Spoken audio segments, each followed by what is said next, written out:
The Fearless Podcast, in a time of deceit, telling the truth, is a revolutionary act.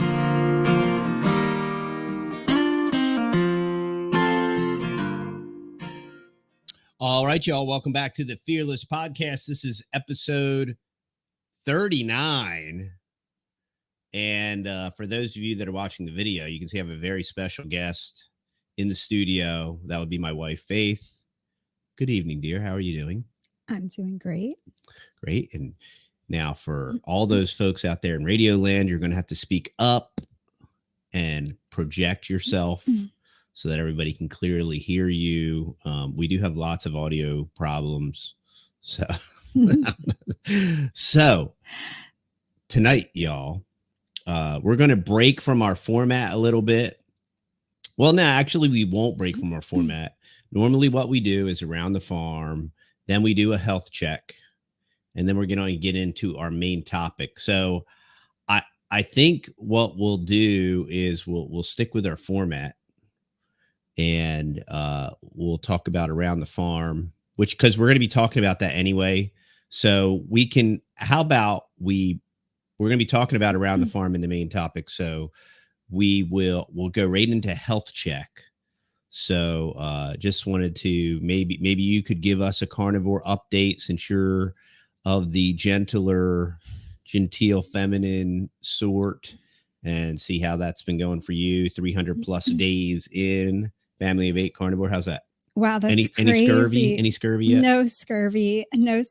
We're all doing great. We're thriving. And we just celebrated 2 birthdays in the house. And we were even able to, up until this point, we've done birthdays with ice cream. So we just totally took out the cake factor and just celebrated birthdays with ice cream. But these 2 birthdays were really special. And we just felt like we really had our bearings on carnivore at this point in the game. And I was ready to do something a little different. So also, dairy doesn't go well with our family.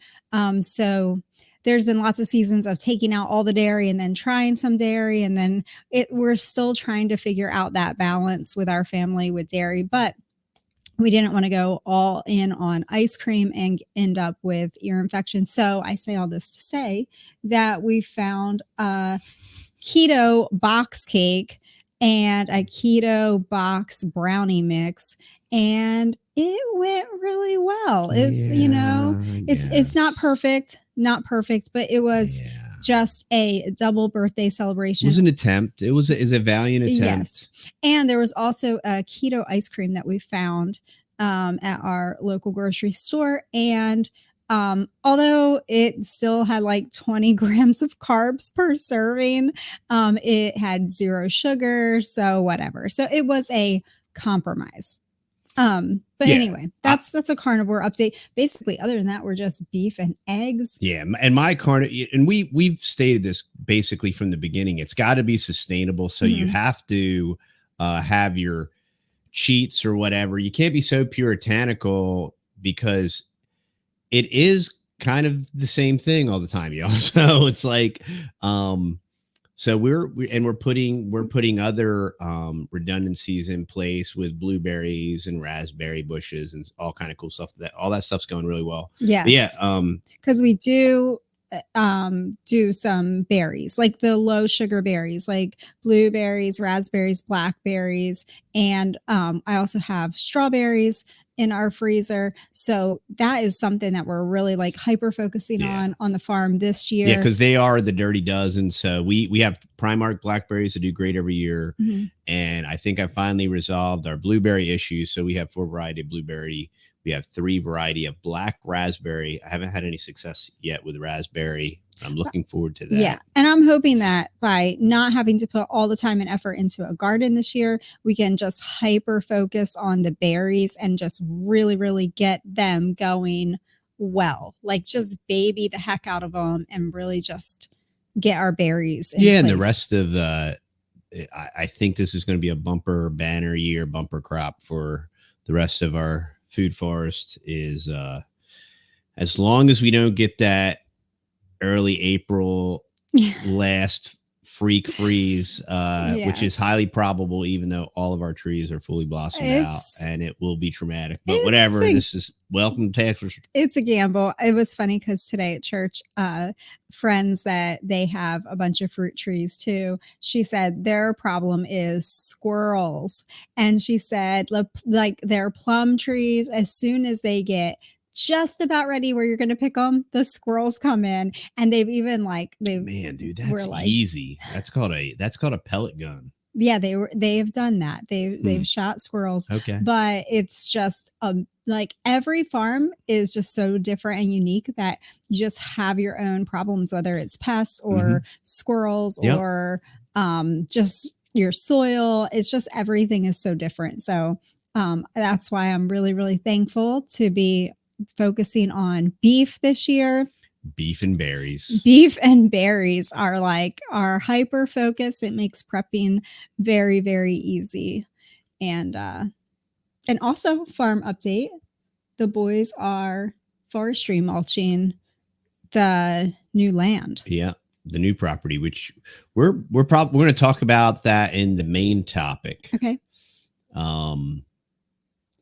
And so before we switch to our main topic, I want to make y'all aware of a new affiliate that we have, foodforestnursery.com. So the Texas Boys 10 will give you 10% off over there at foodforestnursery.com. And they're awesome local nursery. They're located in Arkansas, and we got 4 or 5 trees from them. And then that's where I got my black raspberries, and I got a couple new Asian pear varieties because the Asian pears do great. Asian pears do great almost anywhere. But if you go to foodforestnursery.com, you can select your plant growing zone, and they will show you what trees, berries, and support plants are best for your zone. So it's really cool. Check them out. The Texas Boys 10 to get 10% off. Now's the time to buy your bare root fruit trees. Now's the time to get them in the ground. So go check out the foodforestnursery.com and use the Texas Boys 10 for 10% off. So, episode 39, we never got to celebrate our 10th anniversary in Texas. So, as of February, we have been in Texas for a decade. And we usually do a video every year, why Texas, and we usually talk about like our anniversary and all these different things. And so I figured that would be a great topic in addition to discussing tactical relocation and some of these urban legends. I wanted to spell an urban legend about tactical relocation and what is happening in America, and this, whether or not it's a balkanization and all these good things. So 10 years in Texas. What say you? What say you, Faith? 10 years in Texas. Was it a mistake? No, I'm very happy. I'm very, very happy. I get happier every year in Texas. I'm super thrilled that we are where we are. Thankful, humbled, and every year I appreciate it more. I appreciate the culture more. I appreciate the land more, the climate more. Climate change. Even, the political climate. I appreciate our conservative community even more. And it's just been wonderful. It's just been all wonderful. And the more we're here, the more we feel rooted and grounded in where we are. I just feel like that year after year. And so for those of y'all that don't know, we have a lot of new subscribers to the podcast. We were originally from the Northeast. We moved 10 years ago with 3 boys. And we escaped. Yes. I think Kurt Russell did a movie or something like Escape from New York City, something like that. Very similar storyline. Yes. And it's shockingly similar now, but anyway, we escaped. Yes. And we walked to freedom. We came to Texas 10 years ago with 3 boys, and now we're a family of 8. and we're surviving. And we moved, and within about 8 months or so, we bought a little 5-acre property. And there's tons of kind of irony and fulfillment. There's so much. Almost every day, whether I'm getting ready to go to work, we all have, or at least I hope we do, and I use this term loosely, rituals, and I like to do grounding, and I'm like a tenderfoot kind of. I've grown up with baby feet, and so I'm trying to acclimate my feet. It's a routine. It's a routine. And every time I go out, I take my shoes and socks off, and I walk in the little bit of fresh grass we have in the front driveway. And I thank the Lord. I thank the Lord. And I honestly, and this happens every time. I think I wish everybody could experience this. Like whatever you're into and whatever your things are and whatever makes you happy. Because none, in a very real way, almost none of the things that we do on a daily basis technically did we do before we moved, and all these different things. So in essence, we're living a very different, much more intentional, much more slower paced, and fortunately we're living an anti-culture life in a way. Yeah, very purposefully. Yeah. It's deliberate, and in order to keep our life peaceful, it's little decisions every single day that we choose to and it's not perfect. Of course not. We're not perfect. We fall out of balance in certain areas, and then we realign ourselves in different areas. So it's not perfect, but it's all just, and there's not adjusting. A book, right? So it's not like, let me check the checklist. No. Oh no, we didn't do these 4 things. We better realign. Because what's important to us in this season of life might not be as important in another season of life. And everybody's life is different. Everybody's family dynamics are totally different. So what we value as important might not be something that you value as important. So, but we just appreciate our life, I think, is what we're trying to say. And and there's many facets to that, but there's this regional facet where, you're outside in February and it's 70 degrees and there's a light breeze, and you're watching the sun come up or whatever. And, there's that facet that's just kind of like, well, when you're from the Northeast, it's what I call the vacation facet. Like when you get to experience warmer weather, more consistently, it's kind of like this vacation vibe thing all the time. And even when it's really hot, but we like warm vacations. Yes. Yeah. So, we're Caribbean type people. We like clear blue water and warm vacations. And we've experienced all the snow, and I used to do a lot of snowboarding and all that stuff, but that's for people that like cold and stuff. That's not us. It's beautiful. That's why we chose this region to move to. So there's that facet of it. And then there's just the quiet peace facet of it. Then there's this third facet of when you look around, because when we bought this house, it needed a lot of help. It was a fixer-upper. The property needed more help than the house, and it was completely unkept, overgrown. The previous contents of the house that was gutted was in a pile in the backyard. Several piles. The tree line was within 50 feet of the house. And this is where all of these different joys come in where you reminisce. And for anybody that's been following the YouTube channel for whatever 8 years now, if any of them can even recall or remember, and unfortunately, I think we've even had to take a lot of these videos down because of them tubes, AI nonsense or whatever, because it's dangerous or whatever. I don't even know. Keep you guessing, because that's how you create a technocratic oligarchy, is you never quite know what to say. What's right and what's wrong, and purposefully, so that way you can always guess. So am I appeasing the artificial intelligence gods and all that stuff?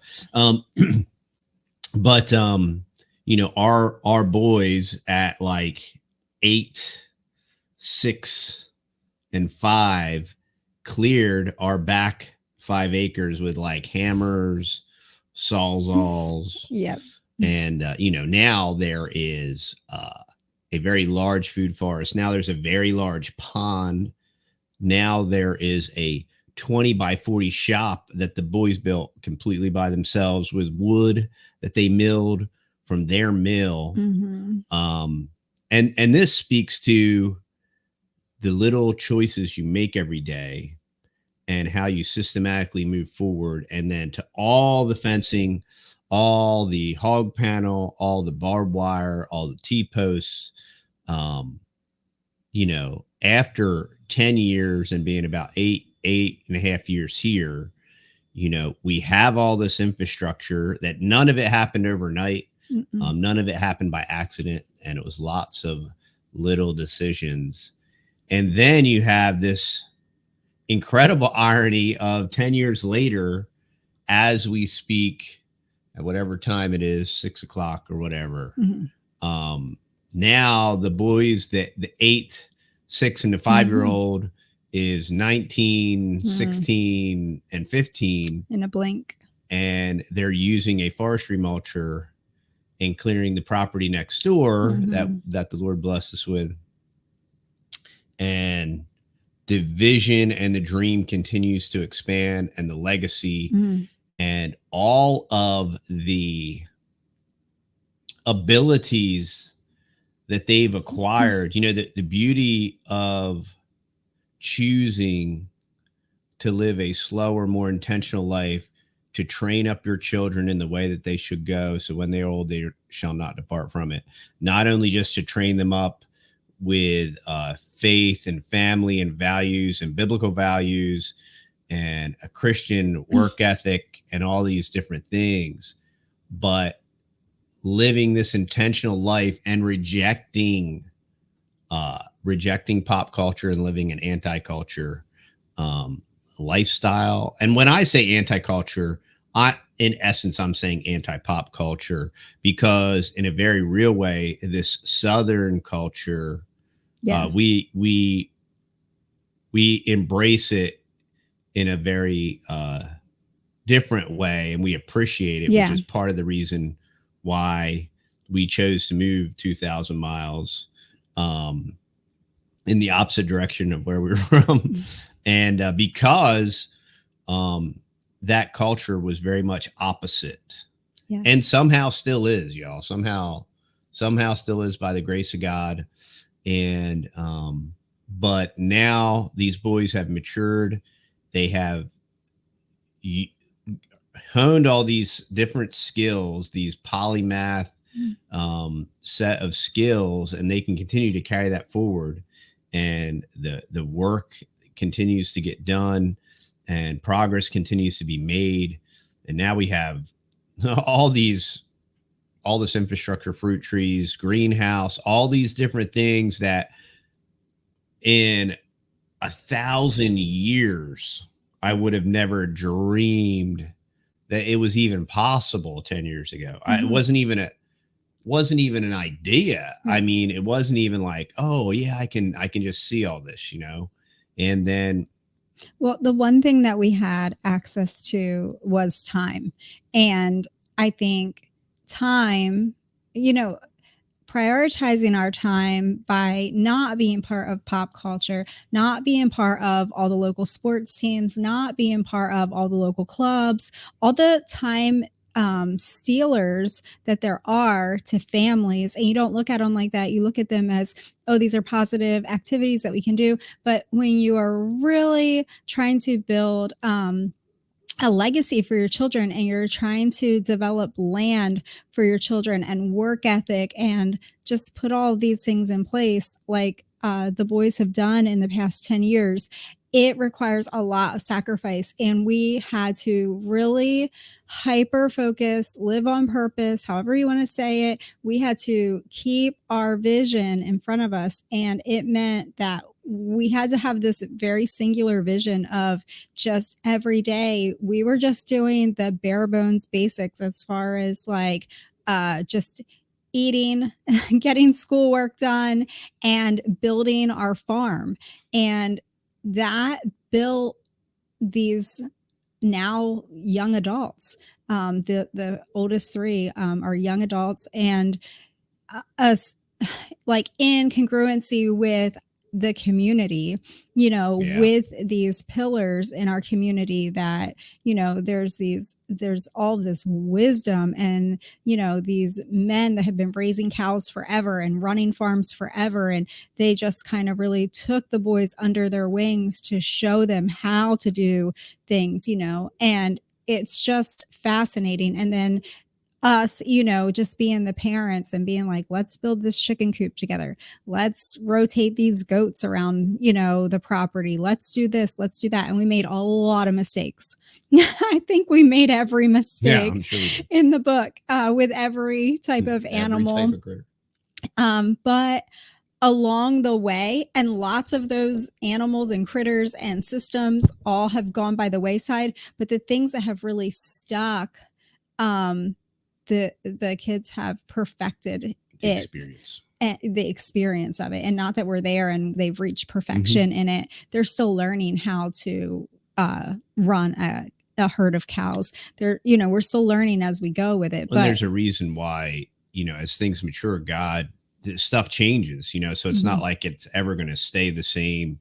Right. Just like as your food forests and your orchards mature, sure, and you continue to, and trees die, yeah. and mentors die,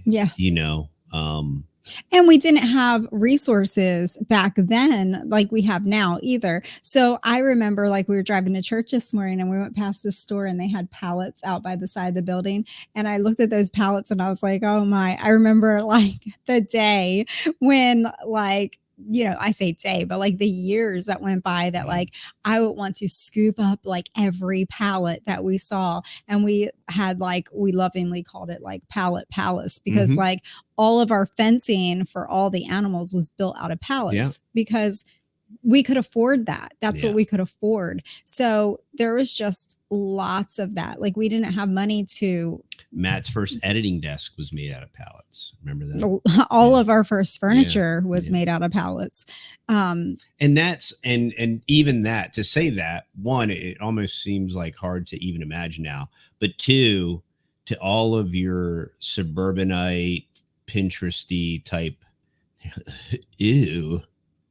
It took a sacrifice. I mean, hitting the reset button, totally, like, it just took sacrifice in every single area of our life. But we perfected shabby chic. Yes, we sure did. We lived shabby chic. We sure did. But it makes you appreciate so much. I mean, that's why we got home from church today, and before we could even turn around, Matt was out there on that forestry mulcher, is because he appreciates that. He just so appreciates that he can rent a machine now and go out there and clear his own land. And it's something that he is able to do. It's just. Oh, it's so satisfying, fulfilling when you get done, especially with something like a forestry mulcher, where you can just go in and manicure your property. Sure. With just pure unadulterated power. It's definitely a guy thing too, I think. But and I know him. I know he's thinking like 10 steps down the road of like, okay, and then I'm going to plant whatever seed, and then I'm going to roll out hay, and then we're going to grow some grass, and then what kind, cows we're going to bring over here or whatever. Like, I know they're thinking ahead. Last year was the first steps of just getting all the perimeter fence up. This year, they've been working on more gate systems getting up, and now running the forestry mulcher. It's going to let all that sunlight come in, and they're going to be able to grow grass, and that's going to be next level. Yeah. Yeah, and then we're gonna have more room for the horses and the cows, and room for more cows. Yes. And room for more homes, and they're already talking about a pond over there. Mm-hmm. And this kind of brings up and speaks to this urban legend, and we hear this all the time, especially when we talk about relocating. Oh, don't encourage all these people to move to my state, they're going to ruin it, and all this stuff, and you're going to turn Texas blue or purple or whatever. But here's what I've experienced from personal experience, not from any type of poll online or the lamestream news or anything. So here we are incredibly rural. Mm-hmm. And our one neighbor is decades of Texan via Pennsylvania, California. Mm-hmm. And one of our incredibly great, sweet friends, he's been here in Texas, I don't know, probably 40 years Mm-hmm. or something like that. He came via California, but he's originally from Pennsylvania. And he's our one neighbor, and he's been our neighbor since we moved here. And then our other neighbor is from Colorado. And they are a beautiful, wonderful family. They're incredibly great neighbors. We work together. These are all part of our parallel economy, parallel community, parallel society. And what's fascinating is that we didn't even have to join a freedom cell or whatever, or go to a meeting or anything to find these people. These people live right next to us, right? And then a couple lots become available. We buy one.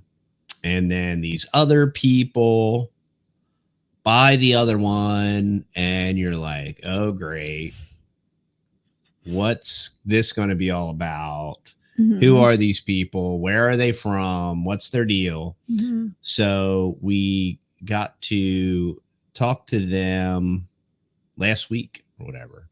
And these people are beautiful, salt of the earth people. They are from the Pacific Northwest. Mm-hmm. And they came down here to be left alone and to shoot lots of pew-pews and a sawmill and to do all kinds of great things and to be left alone. Mm-hmm. And to be unmolested by the tax man. Mm-hmm. And the regulations and all these different things. And they greatly appreciate it. And this is the point I want to make. And one of my best friends that moved here from the Pacific Northwest, Mike, he's dyed in the wool, Texas, and he loves all things Texas. That and these are all of the core Texas tenets, like 1950s or whatever. Nothing modern, anti-culture, anti-pop culture, y'all. But yeah, so all of our neighbors, none of them are born here, raised here, what have you. And they all greatly appreciate what we have, and they want to maintain it. They want to nurture it. They want more of it. And I think that completely dispels and blows up and destroys this myth. And then I have all the different customers that I work with, of different people that are relocating. And I'm dealing with dozens of customers every week for the last 10 years. And I get talk to transplant. And every now and then you do get, another one of, he's not really of our neighbors, but he's one of our great friends, Spence. And he comes here via California. And now he's on his second property and he's developing that. And then our neighbor to the north, the permaculture consultant, he comes via Kansas / Oklahoma / Texas, then North Carolina back to Texas. Mm-hmm.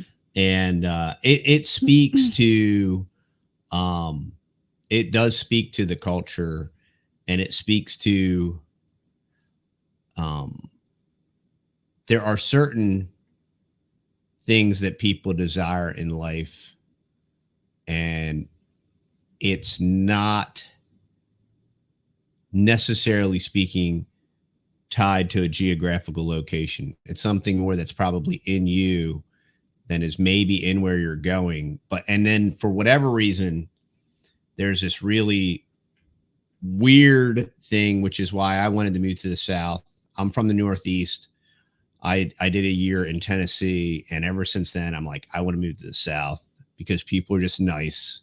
And I'm from the Northeast, and people just aren't, and there's lots of comedians that talk about that kind of stuff. Yeah, like people in the Northeast are just, and they just want to kill everybody, and who did it, and traffic and everything else, But it's all part of that artificial lifestyle and that concrete jungle and the commute and all of it. It all builds upon itself. And and we lived on land up there. I mean, we had 5 acres. Same size property that we have here. We had chickens, we had dairy goats, we gardened, we did all that stuff. We prepped, but the climate, around us, the political climate.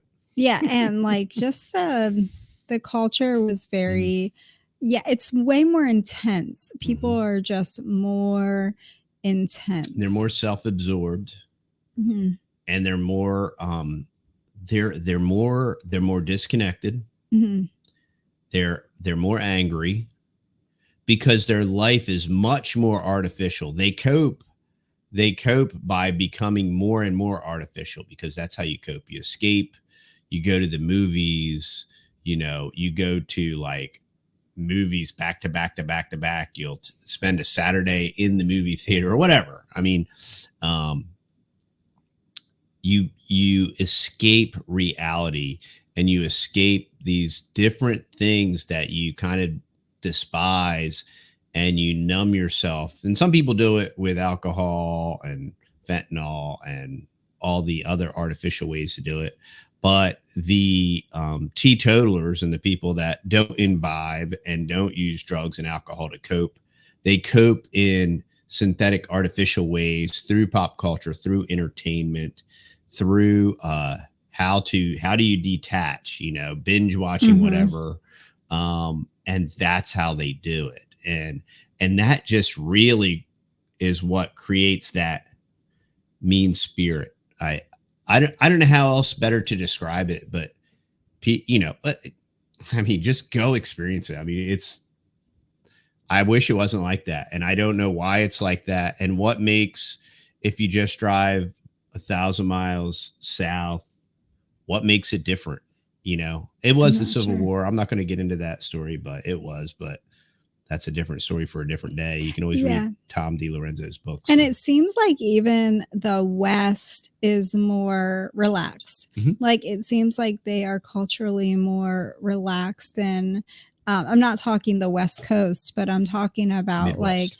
Would you say Midwest, like Colorado, Wyoming, Montana. Like all of those states. And I think it's because when your life in general is more tied to agrarianism too, you're forced to live a slower, more intentional life, because that's the way everything goes. Right. It's just like when you're trying to round up cows or whatever, it rarely ever goes right. And so you can freak out and curse and scream, or, this is kind of how it goes. So, I could go kick the cow, but it's a cow. I could hurt the cow. What's that going to do? I'll probably hurt my foot. And why hurt the cow? The cow is doing what cows do. So it gives you more of a patience. More patience and a greater sense of reality. Because it's not on this time clock. It's not on this schedule. And it makes it much more real, slower. You appreciate it more. but that is, now here we are, fast forward 10 years, and we're 10 years into the future, and we went from 5 acres to almost 50 acres. Mm-hmm. And I mean, that now in today's economic climate, that's completely unattainable. Yes, It's that would be unattainable. unattainable by us right now. Yes, the Lord has been merciful to us. I mean, and when we came down, we didn't have 5 acres either. We had a rental property, and just 70 grand hopes and dreams of Yeah. someday owning a house again. Yeah. And that was it. That's all we had. So, so the Lord has just blessed us with this land, and we're just really, really thankful for it. And we just want to continue to let the kids just run with it, take it and run with it, make it their own, develop it, build houses on it. This was the concept of the Wild West, right? And the whole idea of homesteading and the Homesteaders Act to like see what you could make of it, right? It's not about like, that's what I think is so critical about all of this and the process. And this is where some people miss, and even these people that are like, oh, I'm going to buy this property and then I'm going to pay all these guys all this money to do all this stuff to it. And then we're going to have this, whatever, doomsday bunker, homestead, whatever. But well, if you have the money to do that, more power to you. But if you do have the money to do that, more power to you, but you're missing, it's not the destination. It is the journey. Yes. And it's just as much of what the land makes of you as much as what you make of the land. And this is the opportunity, for the boys to have this raw land and to mold it and to make it into what they want it to be, and to do it in a responsible fashion, using holistic management, regenerative agriculture, all these different things, that in a very real way, 20 years ago was like purple breathing hippie kind of stuff. And now, it's expensive to do it the conventional way. Yes. I mean, so. And it's not sustainable the conventional way. And what we're seeing now with hyperinflation and which will collapse the supply chains by weight, by sheer weight. It's math. You have to take all of these things into account moving forward. However, that whole thing comes out the other side. But I was listening to a podcast with Justin Rhodes and Joel Salatin, and he was talking about, in conjunction with this whole homestead tsunami, how the conservatives, and we're not liberals or conservatives, we're Christians, and that's not to belittle anybody. I'm a very jaded conservative. Like I don't think conservatives exist anymore. It's been completely co-opted. But Joel was talking about how basically the conservatives have co-opted all of this back to the land movement, because and originally, and there's a whole, that could be a whole other podcast, I guess, but there's a lot of real truth to that. And now people are seeing the need to compost and do these regenerative practices. One, really, honestly, just to be a good steward, and when you're blessed with so much, and rather than just live in this hyper consumer disposable society, to be responsible and to steward what you have in a holistic, regenerative way, because you appreciate what you've been blessed with, and, using this permaculture design science and man's interaction with God's creation to produce abundance. I mean, it really is, a lot of it really is just truth being made manifest in reality in everyday life. You know, it's the practical application of in many ways Christian living, but that's a whole other diatribe and rant as well. Yeah. And I think that the one thing that most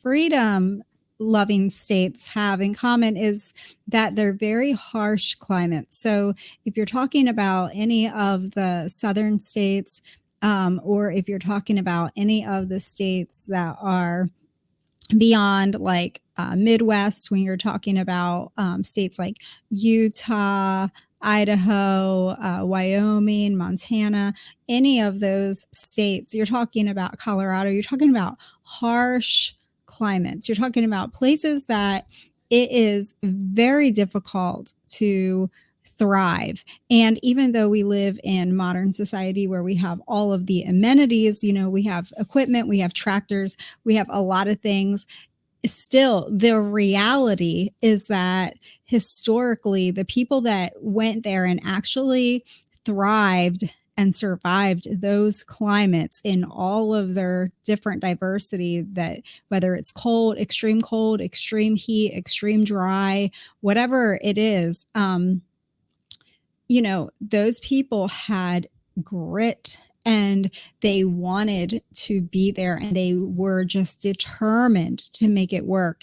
And I think that still holds true today. I mean, no matter what it is that we are trying to do, there is just a huge difference in growing cows on pasture in the Carolinas on the East Coast, or Washington State or something like that, and then growing cattle in Texas or Utah or Wyoming, right? There's a whole bundle of challenges that come with those states, that there's a reason why only the grittiest survive. And even it's very good observation. Yeah. I mean, when it's growing a garden, I mean, we were phenomenal at growing gardens, growing berry bushes, doing all of those kinds of things in the Northeast. It was easy. There was Very rain. Easy. There was Lots rain. of rain. The temperatures were more temperate and more, you know, moderate. It was much easier. I mean, yeah, you'd have some heat in the summertime, but you had lots of humidity and you wouldn't have lots of rain and not extreme heat for very long. So in a lot of like the East Coast and then the West Coast, where life is easier, I think it's easier to grow food, to grow animals. Well, first of all, those places are extremely expensive. And, you know, it attracts these people that, nothing against it if that's your priorities in life, but you have all the accoutrements, right? You have all of the,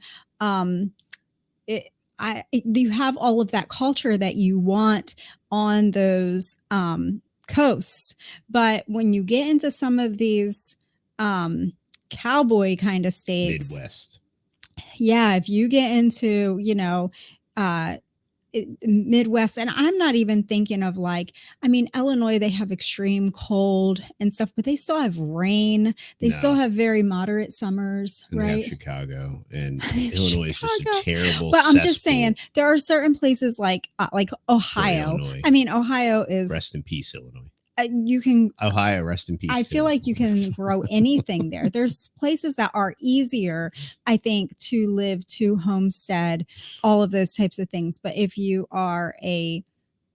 pursuing freedom in different aspects of your life, like, you know, depending on what you prioritize as important in your life, with having freedom to do and live a certain lifestyle, you're probably going to end up in a more harsher environment. Sure. And you just have to really be determined that you're ready to handle that. You know, just be determined that, you know, your gardens are probably not going to succeed, you know, the first few years. It's all learning. Your animals aren't going to succeed. You know, it's just not that simple and easy. Death acres. Yeah. I mean, we don't have like, you know, lush grass. We affectionately referred to our homestead as Death Acres for like the first 7 years. Yeah. Or so. Yeah. So, I mean, it's just the reality of it. And it's fine. It's something that we embrace, we grow with. It breaks you as a person, it humbles you. Mm-hmm. And as you look around, you have to learn to live with the land and not fight against the land. So, there might be different things that you have read in books or you think you might hold to in a certain way, but then the reality of it on this land is very different, I think. Yeah. Yeah, I completely agree. Yeah. And 10, and this is a reevaluation after 10 years. And we're 10 years ahead. And what I can say is, and we it kind of becomes platitudes like, when's the best time to plant a fruit tree 20 years ago? Mm-hmm. And when's the second best time today? It's so true. It's just like, when you put up a fence line, you do it once, Mm-hmm. And there's so much encouragement in that because, do you have to trees fall on fences? Do animals punch through fences? Do trucks drive through fences? Do you have terrible windstorms and it'll destroy fence lines? Yes. But, in the larger picture, you put up a fence once. Mm-hmm. Of course, everything you have to maintain and repair, but you put up a fence once. And much of these fences that we've put up, we've done it once, and then you learn and you redesign and you do different things. Many and most of these 400 fruit trees we planted once, and now we're in the reaping stages where we're starting to see the benefits of the fruits of our labor and all these different things. And it was all intentional. None of it happened by accident. None of it happened without a plan or a purpose. None of it happened without goals. None of it happened without work. None of it happened without sacrifice. And it was completely intentional on purpose. And that's the other thing is there are large groups of people that are like, oh, I wish, or, oh, we hear it all the time. Like, how do you get the boys to do all that stuff and to be, and I don't know. I don't know. But the grace of God, we worked together. We said, let's go. We did it together. When they're younger children, it has to go slower because you have to let them help you or do it. And it's slower and it's done wrong a lot of times. And they are exposed to peril. All right. We're raising men. So life's going to be a little bit dangerous. That's the reality. They can't live in a bubble. You can't grow bubble boys. It doesn't work. Mm-hmm. They're exposed to peril, to life, to reality. And that's the craziest thing to me, right? People will shelter their kids from a chainsaw and they'll expose their children to P. Diddy. All right. I'll let you break that down, however you want to break it down. But they're so afraid of their child operating a chainsaw, but they're so cool with their kids listening to P. Diddy. And one is antithetical to the other. And that was a decision that we made. And that is just, you can clearly anecdotally perceive that just by observation. That is observable fact. Right. And that is why we talk about anti-culture, right, and living an anti-culture life. Yeah. And as much as it is anti-culture, like you said, it's anti-pop culture, because very much the boys are embraced, engulfed into our local culture here, whereas like they want to be like these older men that they see every day out working their cows, doing things like that's their superheroes. That's their people that they go to and ask. These old guys aren't on TikTok. Yeah, that's their, they go to the hardware store, they know all the guys at the hardware store, or at the, local gas station where all the old men meet and talk about whatever, or the cowboys are meeting in the morning to go work cows, and they get to rub elbows with these gritty people, and they get to ask them questions, and it's nothing that can be necessarily learned in a book. It's all trial and error, and they're learning these things from people, and it's just wonderful. The biggest thing I just go back to is time. I mean, the biggest gift that we've had with our children is time, and I'm just really thankful that my husband has been able to work really hard every day and sacrifice daily, working to provide me to be home with the children, to be really intentional and hands-on with them and attentive to them, and they have just grown up in this lifestyle where there weren't a lot of other options either. There wasn't other better things to do. And these resources, right? These mentors. We just lost a mentor, right? But his wisdom will live on. Mm-hmm. And the scarce resource, the non-replenishable scarce resource that we have in America, that is a fleeting, flickering flame, a dying flame, is this previous generation, these 60 and 70-year-old men that have been there, done that. They have the t-shirt. They cut the sleeves off the t-shirt, and the t-shirt's dirty. All right. And they have the experience and the knowledge and the know-how and just the sheer volume of experience, whether it's in this region or what have you, and preserving that. Yes.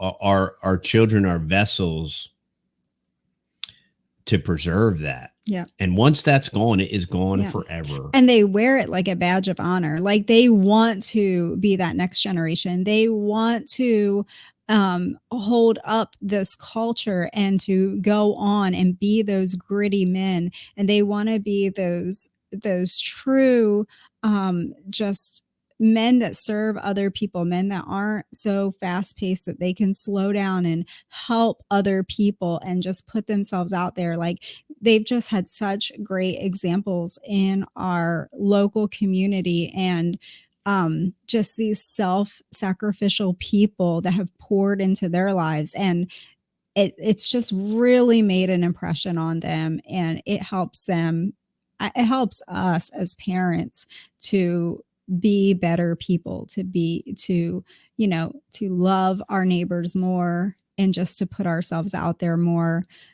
It's just, when you're surrounded by really great people, it really just lifts you up as a person. And it encourages you, and it, statistically, numerically, and everybody's saying it, and most people have been saying it over and over again, maybe for too long, about the shoe's going to drop, and we get it, and it is, it's a statistical fact, and fiscal irresponsibility, everything, border. There's so many different things to point to, but it's so encouraging when you just have a great community of people that love and care for each other and serve each other and work together. And this is really what America is all about. Not like the red, white, and blue, and proud to be American, all that stuff. No, nothing like that. That's all military industrial complex propaganda. But America is about loving your neighbor and appreciating and caring for one another and supporting each other, regardless of what color you are. And in spite of the postmodern deconstructionism, right? And this is this, once again, anti-culture, because anti-culture is anti-postmodern deconstruction. So how do you combat postmodern deconstruction? Well, you remember the ancient landmarks, right? and you hold to eternal beliefs, that things that don't change, like, Mhm. you know, men are men and women are women, and all these basic obvious things that now people are somehow confused about. And that's all quintessential with this Yes. slower, intentional lifestyle. Yes. That's how they do, dude. That's how they've re-brainwashed and reprogrammed everybody Yes. through the synthesized Babylonian concrete jungle, Absolutely. 5G, you know, zap you, slap you, Yeah. And pack you, I track think that you, was stack you. the one thing that was really, really important to us too, is to be able to raise boys with grit, like raise boys that had just this grit, you know, just this toughness. They were boys. They were going to be men. You know, I wasn't raising boys anyway. I was raising men. I talked to them like they were young men always. I gave them that respect. I require the same amount of respect back. And the same with raising our little girl. You know, I'm not raising a silly little girl. I'm raising a young woman, you know, who is going to, you know, she already says it. She already rehearses all of the things that she's going to do and that she aspires to do. And they all are feminine in nature. They are all the roles, all the things that she aspires to are feminine in nature, and that's purposeful. You have to, in today's day and age, She was born that way, y'all. I'm sorry. in today's day and age, it doesn't just happen. You don't just have Right. masculine boys. You don't just have feminine girls. The culture is against you. The world is against you. If you want to have children that are masculine and feminine, you have to purposefully do that. If you want children that are, you know, not in pop culture, you have to purposefully do that. If you want children that have work ethic, you have to purposefully instill that. And we haven't claimed ever to do anything perfect. And we have not arrived yet. We still have 3 young ones to raise. But the beauty of it is that they're looking at their older siblings, and they are role models. They are their heroes, you know, and they're the ones that have grit. And our little boys are already saying, I want to be like this one. I want to be like that one. I want to build this. I want to do the sawmill. And it's just like, you know, the Bible speaks a lot about parents that pour into their children, and, you know, there's promises there that, you know, if you, raise them according to God's word to glorify the Lord, there are promises. It's not 100%. There are no guarantees. And that's anti-culture. That's anti-culture.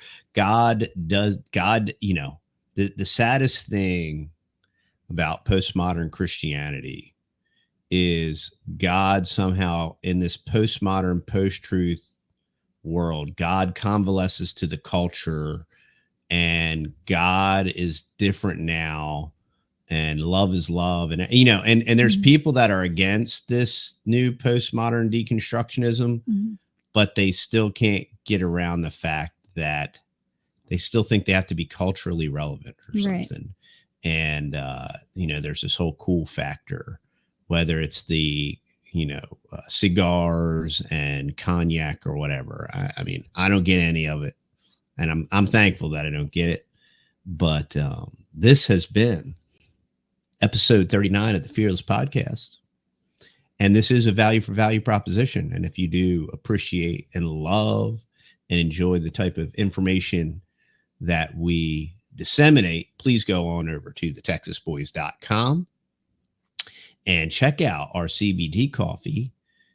It is on sale. And if you haven't tried it, you are going to love it. And it is locally roasted. The CBD is locally raised and harvested here. It's locally infused. It's a micro roaster, and it is out of this world incredible. And we love and appreciate y'all.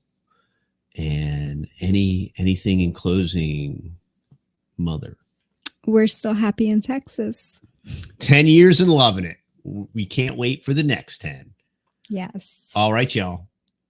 Well, remember, stay fearless, my friends.